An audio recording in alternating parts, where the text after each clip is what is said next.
Ini diturunkan, Herianti masih berada di Mapolda, Sumatera Selatan.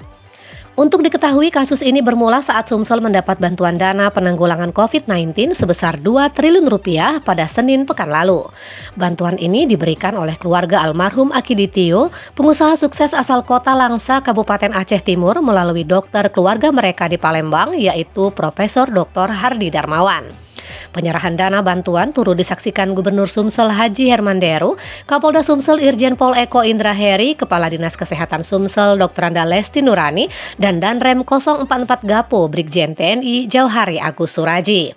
Sementara itu, Profesor Dr. Hardi Darmawan yang mewakili keluarga almarhum Akiditio saat penyerahan bantuan memohon maaf kepada masyarakat Sumatera Selatan karena uangnya tidak ada.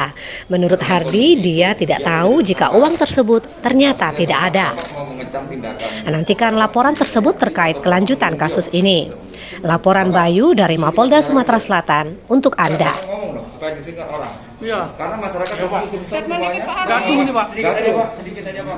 Uangnya Bapak ada, ngomong Pak. aja. Uangnya ada atau tidak Pak? Sepengetahuan Bapak. Coba Bapak aja ngomong. Saya nggak tahu. Iya. Kata Bapak sudah ada kemarin itu.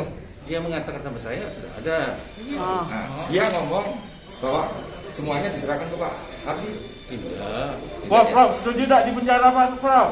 Masa saya mau di penjara? Enggak, Dia maksudnya dianya Pak. yang Ibu Heriantinya apakah setuju Prof, kalau katanya di sama penjara? kan ada keluarganya dong.